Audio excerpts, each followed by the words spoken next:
Shalom Bapak Ibu semua. Dalam video sebelumnya kita sudah belajar bahwa orang Kristen tidak boleh makan daging persembahan atau daging kurban. Dan itu sesuai dengan Kisah Para Rasul 15 ayat 20 dan 29. Namun dikembangkan oleh Paulus di dalam 1 Korintus 10 bahwasanya kita boleh makan daging sekalipun itu sudah dipersembahkan kepada berhala, tetapi karena dijual di pasar kita boleh makan daging itu.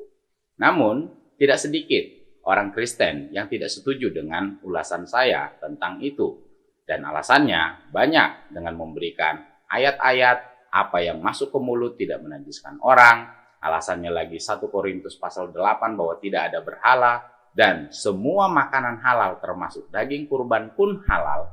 Itu bisa dimakan karena sudah disucikan dalam nama Tuhan Yesus. Nah, uniknya Bapak Ibu, bagaimana dengan ayat ini? Dalam Wahyu 2 ayat 14. Tetapi aku mempunyai beberapa keberatan terhadap engkau. Di antaramu ada beberapa orang yang menganut ajaran Bileam, yang memberi nasihat kepada Balak untuk menyesatkan orang Israel supaya mereka, perhatikan, makan persembahan berhala dan berbuat zina. Nah, Bapak Ibu, siapa aku di sini? Tentu saja Yesus. Nah, Yesus saja keberatan kalau ada anak Tuhan yang memakan persembahan berhala. Selanjutnya, Wahyu 2 ayat 20. Tetapi aku mencela engkau karena engkau membiarkan wanita Izabel yang menyebut dirinya nabiah mengajar dan menyesatkan hamba-hambaku. Perhatikan, supaya berbuat zina dan makan persembahan-persembahan berhala. Siapa aku di sini? Kembali lagi, Tuhan Yesus Bapak Ibu.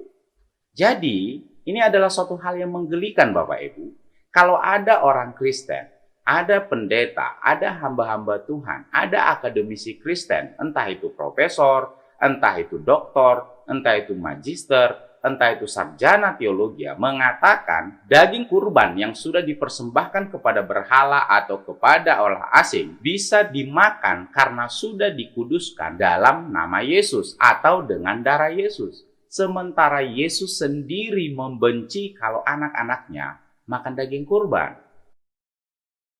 Dalam video kafir Kristen bernama Elias Zulkifli ini, kita menjadi tahu ternyata ada perselisihan di antara kafir Kristen pemuja Yesus mengenai boleh atau tidaknya memakan daging kurban dari umat Islam. Ada kafir Kristen yang tidak membolehkan memakan daging kurban dari umat Islam karena adanya larangan memakan persembahan berhala yang disebutkan dalam Wahyu pasal 2 ayat 14 dan 20. Karena kafir Kristen menganggap Tuhan yang disembah umat Islam bukanlah Tuhan yang disembah bangsa Israel, mereka mengatakan sembelihan hewan kurban di hari Idul Adha adalah persembahan untuk berhala. Padahal Rabi Yahudi sendiri mengakui Tuhan yang disembah umat Islam dan Tuhan yang disembah orang Israel adalah sama. Jadi ucapan kafir Kristen yang menyebut Tuhan sesembahan umat Islam bukanlah Tuhan yang disembah bangsa Israel adalah ucapan yang tidak berdasar. Tuhan yang mereka sembahlah sebenarnya yang tidak sama dengan Tuhan yang disembah oleh bangsa Israel. Karena orang Israel dari zaman Musa sampai sekarang tidak pernah menyembah Trinitas. Harusnya orang kafir Kristen seperti Elias Zulkifli ini sering-sering berdiskusi dengan orang-orang Israel atau Yahudi agar pikirannya tidak jumut. Sementara itu sebagian kafir Kristen lainnya beranggapan boleh memakan daging kurban sembelihan umat Islam di hari Idul Adha. Mereka berpegang dengan ucapan Paulus di 1 Timotius pasal 4 ayat 4-5. Paulus berkata, "Karena semua yang diciptakan Allah itu baik dan suatu pun tidak ada yang haram, jika diterima dengan ucapan syukur, sebab semuanya itu dikuduskan oleh firman Allah dan oleh doa." Jika Elias Zulkifli punya literatur untuk menafsirkan ucapan Paulus di 1 Timotius pasal 4 ayat 4-5, saudara dia sesama kafir yang menganggap boleh memakan daging kurban sembelihan umat Islam di hari Idul Adha juga punya literatur. Perhatikan literatur ini. Karena semua yang diciptakan Allah itu baik, dan suatu pun tidak ada yang haram, ayat 4.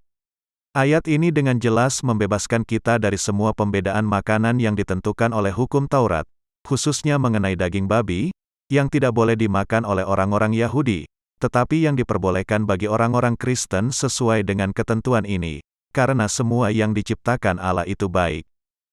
Amatilah, makhluk-makhluk ciptaan yang baik dari Allah itu menjadi baik adanya, dan menjadi kebaikan ganda bagi kita, jika diterima dengan ucapan syukur, sebab semuanya itu dikuduskan oleh firman Allah dan oleh doa. Ayat 5. Sangatlah diinginkan agar ciptaan Allah yang kita pakai untuk nikmati, dikuduskan terlebih dahulu. Nah, sekarang semua makanan itu sungguh telah dikuduskan bagi kita. Dan saya melihat Elias Zulkifli telah salah dalam menafsirkan Wahyu pasal 2 ayat 14 dan 20. Dia telah mengabaikan konteks kepada siapa dan pada waktu apa Tuhan dalam ayat-ayat tersebut berucap. Itulah hasilnya jika menafsirkan ayat-ayat Bible tanpa bimbingan Roh Kudus. Setelah membacanya dengan teliti, Anda akan menemukan bahwa kejadian pada Wahyu pasal 2 ayat 14 dan 20 ini adalah kejadian di waktu penghakiman.